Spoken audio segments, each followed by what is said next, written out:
ನಮಸ್ಕಾರ. Man of the match ಆಗಿ ಅತ್ತರು ಹಾರ್ದಿಕ್ ಪಾಂಡ್ಯ. ಬಳಿಕ ಮಾಡಿದರು ದೊಡ್ಡ ಘೋಷಣೆ. ಅಭಿಷೇಕ್ ಶರ್ಮಾ ಕುರಿತು ಹೇಳಿದ್ದನ್ನ ಕೇಳಿದರೆ ನೀವು ಕೂಡ ಸಲ್ಯೂಟ್ ಮಾಡ್ತೀರಾ. ಹಾಗಾದರೆ ಸುದ್ದಿಯ ಸಂಪೂರ್ಣ ಮಾಹಿತಿ ಏನು?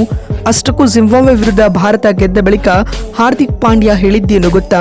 ಇದರೆಲ್ಲದರ ಬಗ್ಗೆ ಈ ವಿಡಿಯೋದಲ್ಲಿ ಕಂಪ್ಲೀಟ್ ಆಗಿ ತಿಳಿಸ್ಕೊಡ್ತಾ ಹೋಗ್ತೀನಿ, ಆದ್ದರಿಂದ ಕೊನೆವರೆಗೂ ನೋಡಿ.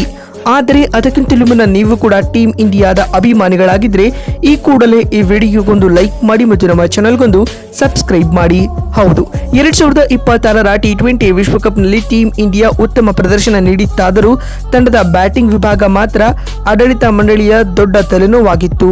ಯಾಕೆಂದರೆ ಪ್ರಮುಖ ಬ್ಯಾಟ್ಸ್ಮನ್ಗಳು ಲಯ ಕಳೆದುಕೊಂಡಿದ್ದರು. ಇದರ ಪರಿಣಾಮವಾಗಿ ಟೀಮ್ ಇಂಡಿಯಾ ಸೌತ್ ಆಫ್ರಿಕಾ ವಿರುದ್ಧದ ತನ್ನ ಮೊದಲ ಸೂಪರ್ 8ರ ಪಂದ್ಯದಲ್ಲಿ ಹೀನಾಯ ಸೋಲು ಅನುಭವಿಸಿತ್ತು ಮತ್ತು ಸೆಮಿಸ್ ಟಿಕೆಟ್ ಕೈತಪ್ಪುವ ಭೀತಿಯೂ ಕೂಡ ಎದುರಾಗಿತ್ತು. ಇದೀಗ ಸೋಲಿನಿಂದ ಪಾಠ ಕಲಿತಿರುವ ಟೀಮ್ ಇಂಡಿಯಾದ ಬ್ಯಾಟ್ಸ್ಮನ್ಗಳು ಲಯ ಕಂಡುಕೊಂಡಿದ್ದಾರೆ.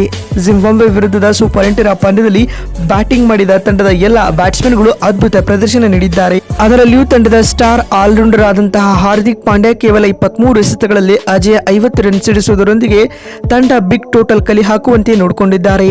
ಮತ್ತು ಅಭಿಷೇಕ್ ಶರ್ಮಾ ಕೂಡ 26 ಎಸೆತಗಳಲ್ಲಿ ಅರ್ಧ ಶತಕ ಸಿಡಿಸಿ ಲಯ ಕಂಡುಕೊಂಡಿದ್ದಾರೆ.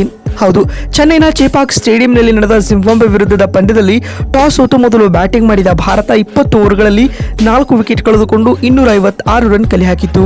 ಈ ಗುರಿಯನ್ನು ಬೆನ್ನಟ್ಟಿದಂತಹ ಜಿಂಬಾಬ್ವೆ ಭಾರತದ ಬೌಲರ್ಗಳ ಮುಂದೆ ಮಂಡಿ ಊರಿತು. ಪರಿಣಾಮವಾಗಿ 184 ರನ್ ಬಾರಿಸಲಷ್ಟೇ ಶಕ್ತವಾಯಿತು. ಇದರೊಂದಿಗೆ ಈ ಬಿಗ್ ಮ್ಯಾಚ್ನಲ್ಲಿ ಟೀಮ್ ಇಂಡಿಯಾ 72 ರನ್ಗಳ ಗೆಲುವು ದಾಖಲಿಸುವ ಮೂಲಕ ಸೆಮಿಸ್ ರೇಸ್ನಲ್ಲಿ ಇನ್ನೂ ಕೂಡ ಜೀವಂತವಾಗಿದೆ. ಇನ್ನು ಇಂದಿನ ಪಂದ್ಯದಲ್ಲಿ ಆಕರ್ಷಕ ಅರ್ಧಶತಕದ ಇನ್ನಿಂಗ್ಸ್ ಆಡಿದ ಹಾರ್ದಿಕ್ ಪಾಂಡ್ಯ ಪಂದ್ಯಶ್ರೇಷ್ಠ ಪ್ರಶಸ್ತಿ ಪಡೆದುಕೊಂಡಿದ್ದಾರೆ. ಮತ್ತು ಪಂದ್ಯ ಗೆದ್ದ ಬಳಿಕ ಮಾತನಾಡಿದ ಅವರು ಈ ರೀತಿಯಾಗಿ ಹೇಳಿದ್ದಾರೆ: ತಂಡಕ್ಕಾಗಿ ಈ ರೀತಿ ಕೊಡುಗೆ ನೀಡುವುದು ಯಾವಾಗಲೂ ಹೆಮ್ಮೆಯ ವಿಷಯ.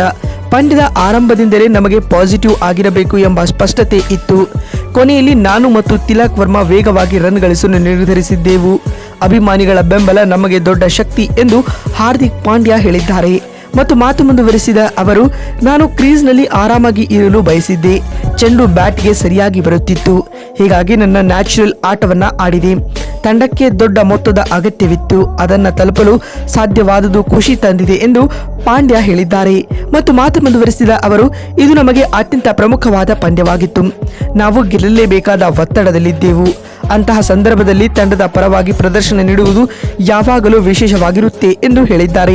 ಮತ್ತು ಅಭಿಷೇಕ್ ಶರ್ಮಾ ಅದ್ಭುತ ಆರಂಭವನ್ನ ತಂದುಕೊಟ್ಟರು. ಔಟ್ ಆಫ್ ಫಾರ್ಮ್ ನಲ್ಲಿದ್ದ ಅವರ ಆಟ ನಮಗೆ ಬಲ ತಂದುಕೊಟ್ಟಿದೆ, ಹೀಗಾಗಿ ಅವರೊಂದಿಗೆ ಈ ಅವಾರ್ಡ್ ಹಂಚಿಕೊಳ್ಳಲಿದ್ದೇನೆ ಎಂದು ಹೇಳುವ ಮೂಲಕ ದೊಡ್ಡ ಹೇಳಿಕೆಯನ್ನ ಹಾರ್ದಿಕ್ ಪಾಂಡ್ಯ ನೀಡಿದ್ದಾರೆ. ಮತ್ತೊಂದು ವಿಡಿಯೋದಲ್ಲಿ ಸಿಗ್ತೀನಿ. ನಮಸ್ಕಾರ.